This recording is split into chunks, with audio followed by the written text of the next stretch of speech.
पूरा जिला राष्ट्रीय लोक जनता दल का संगठन का विस्तार हुआ है। इसमें पार्टी के जो निर्देश हुए हैं उसको ध्यान में रखते हुए हमने सभी जाति को लेकर के, समाज के सभी वर्गों को लेकर के संगठन का विस्तार किया है। हम लोगों ने ये कोशिश की है कि शेखपुरा जिला में पार्टी को नंबर 1 बनाना है। उसके लिए हम लोगों ने महिलाओं के साथ साथ दलित समाज से, अनुसूचित जाति, अति पिछड़ा समाज को अधिक से अधिक प्राथमिकता दी है। इसमें हम लोगों ने रजक समाज से, रविदास समाज से, बढ़ी समाज से, कुम्हार समाज से, मतलब ऐसे वर्गों को भी हम लोगों ने संगठन में तवज्जो दिया है जिसको समाज में नीचे का दर्जा माना जाता है सामाजिक राजनीतिक तौर पर।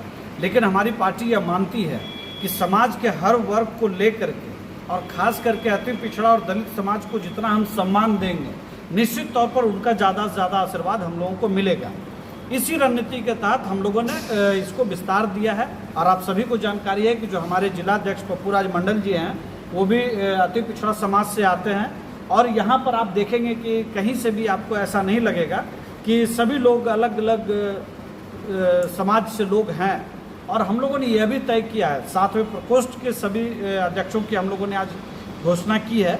इसके पीछे उद्देश्य ये है कि सिर्फ मूल संगठन ही नहीं, बल्कि जैसे अति पिछड़ा है, अनुसूचित है, महिला है, या और भी जो प्रकोष्ठ हैं, किसान है, इन सभी प्रकोष्ठ का गठन हम लोगों ने किया है। इसके पीछे उद्देश्य है कि हम लोग सर्वांगीण तौर पर समाज के हर वर्ग में, क्षेत्र में हम लोग पहुँचेंगे। 1-2 प्रखंड में अभी हम लोगों ने प्रखंड अध्यक्ष का चुनाव नहीं किया है, क्योंकि आप सभी जानते हैं कि पार्टी हमारी अभी कुछ महीने पहले ही गठित हुई है। आने वाले दिनों में शेखपुरा में हमारी पार्टी, हमारा संगठन बहुत मजबूती से उभरेगा। और इस संगठन को लेकर के शेखपुरा जिला में न सिर्फ हम ताकतवर पार्टी बनेंगे, बल्कि इसका फ़ायदा आने वाले दिनों में लोकसभा चुनाव में और राज्य के स्तर पर पार्टी को भी फायदा होगा।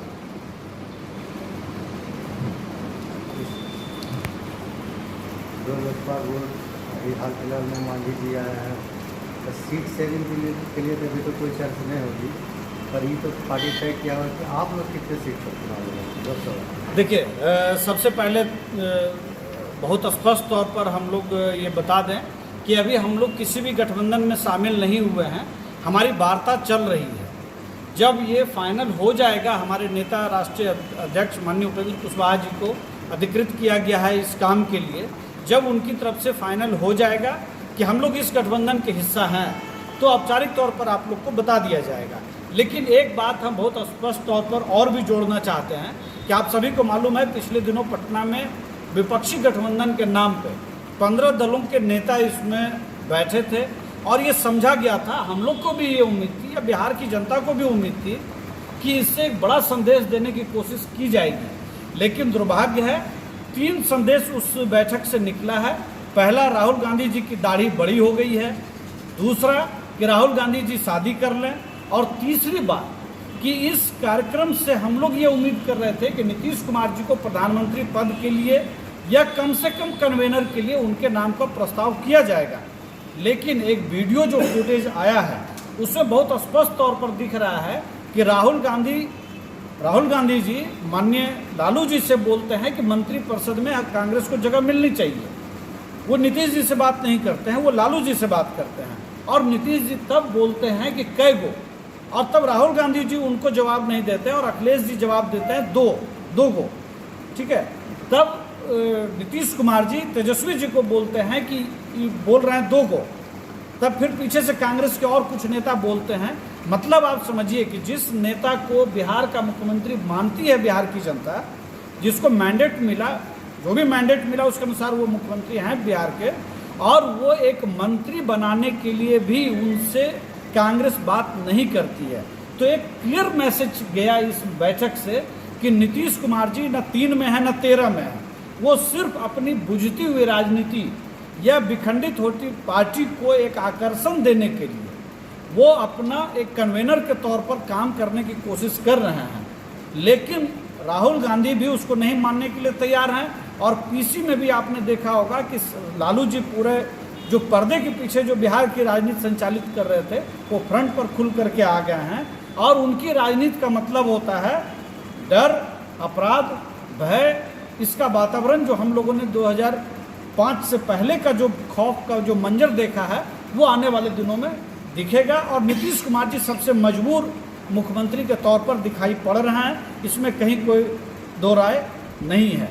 चौथी बात जो इस मैसेज निकला कि बिहार में बहुत गर्मी है, आप लोगों ने सब लोगों ने देखा होगा, तो ये माना जा रहा था कि भाई यहाँ से कुछ अच्छी चीज़ें गर्मा गर्म चीज़ें निकलेंगी राजनीति के हिसाब से। केजरीवाल भी बिदक गए और भी ममता बनर्जी बिदक गए, तो हुआ कि भाई ठंडे दिमाग से काम करना है, शायद कुछ बात बन जाए, इसलिए इस बार शिमला में बैठक रखा गया है ताकि बिहार की गर्मी में जो बात नहीं बने। शायद शिमला में एक उम्मीद से लेकर के वो जा रहे हैं कि शिमला में ठंडक है तो शायद सब लोग शांति से शायद चीज़ों को निकाल पाएँ। लेकिन राष्ट्रीय लोक जनता दल ये समझती है कि ये जो रस्मी दोस्ती का जो चेहरा दिख रहा है यहाँ पे, ये आने वाले दिनों में पूरी तरह से विखंडित हो जाएगा और आने वाले दिनों में एक बड़े मैंडेट की तरफ देश दिखाई पड़ेगा। वो मैंडेट आपको सामने दिखेगा। क्या लग रहा है कि लोकसभा चुनाव में तीसरी मोर्चा की भी संभावना है? देखिए, जब तक राजनीति में चुनाव की डेट की घोषणा नहीं हो जाती है तब तक ये कहना कि ये गठबंधन है और वो गठबंधन है, ये इसका कोई मतलब नहीं होता है। आपने बिहार इस देश में 77 की राजनीति देखा है, 89 की राजनीति देखी है, 96, 97, 98 की राजनीति देखी है।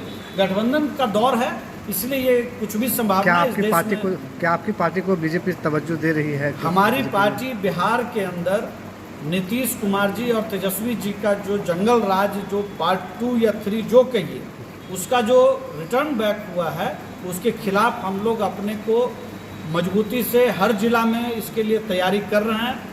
तवज्जो जनता देती है, कोई पार्टी किसी को तवज्जो नहीं देती है। अगर बीजेपी शामिल नहीं, ठीक से समझना चाहिए। अगर बीजेपी शामिल गठबंधन में नहीं करती है तो फिर क्या निर्णय लेंगे? गठबंधन की घोषणा न तो अभी बीजेपी ने किया है, न एनडीए ने किया है, न महागठबंधन ने किया है। अभी गठबंधन की राजनीति तो तब है जब चुनाव आएगा। अभी बात सिर्फ ये है कि हम लोगों ने अपने संगठन का विस्तार किया है, हम अपनी पार्टी को आगे बढ़ाना चाहते हैं और जो बिहार के साथ हमने वादा किया है, पिछले दिनों भी हम लोगों ने जो राजनीति की है उसको हम आगे लेकर के चलेंगे। जो नीतीश कुमार जी जो विरासत की राजनीति छोड़ दिया उन्होंने, जो 74 के आंदोलन से जो उपजे वो और 94 का जो महारैला से जो बिहार को उन्होंने एक मकसद दिया था, उस मकसद से नीतीश कुमार जी डिरेल हो चुके हैं। तो हमारी पहली कोशिश है पहले बिहार की जनता को याद दिलाना कि नीतीश कुमार जी ने बिहार के साथ क्या धोखा किया, उसके बाद गठबंधन की बात है। लोकसभा में रणनीति क्या रहेगी? तेजस्वी जी और नीतीश कुमार जी का जो अनैतिक गठबंधन है उसको हराना, और हम उस गठबंधन के साथ जाना चाहेंगे जो हमारे सिद्धांतों के साथ तालमेल रखें।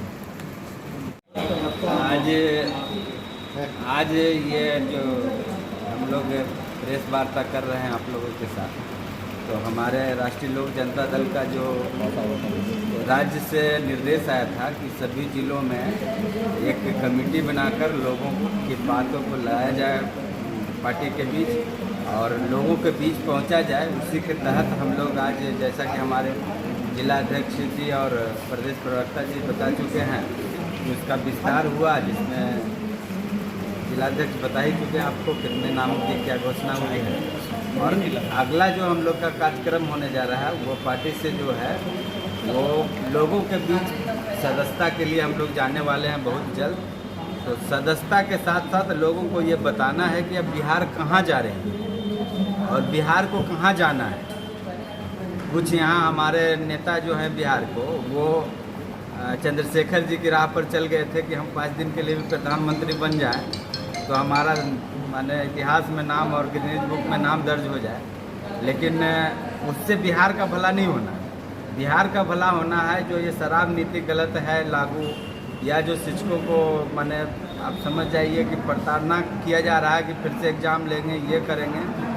गरीबों को जो तरह तरह की यतनाएँ दी जा रही है, जिससे नीतीश जी का ध्यान हट गया है। उनका ध्यान सिर्फ मोदी जी को गिराओ और तेजस्वी जी को आगे बढ़ाओ, इस तरह का जो इनका सोच है, इससे लोगों को बताना, इसके प्रति लोगों को जागरूक करना और बिहार में जो आने वाला फिर से जंगल राज पार्ट 2, 3, 4 जो बोलिए, उसको आने नहीं देंगे अपने जीते जी। हम लोग पार्टी के लेवल पर ये कसम खाए हैं और इसी को लागू करने के लिए ये कमेटी वगैरह बना के लोगों के पीछे जाने।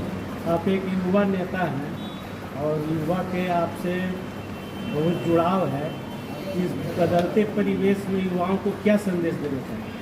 देखिए, संदेश क्या देना है, युवा देश का भविष्य है और युवा अगर जाग गया तो ये जो खेल खेल रहे हैं चोरे चोर मसेरा भाई, वो बिहार में नहीं चलेगा।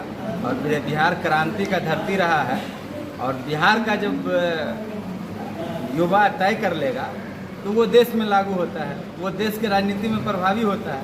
तो वही चीज़ तो हम बताने के लिए लोगों के बीच जा रहे हैं। और जो हम पुरानी पार्टी थे जहाँ की ये सब चीज़ें मर चुकी थी उसको छोड़ के आए हैं, तो अब इस पार्टी के साथ वही युवाओं को बताएंगे, जोड़ेंगे। पार्टी का जो सोच है यही मेरा है।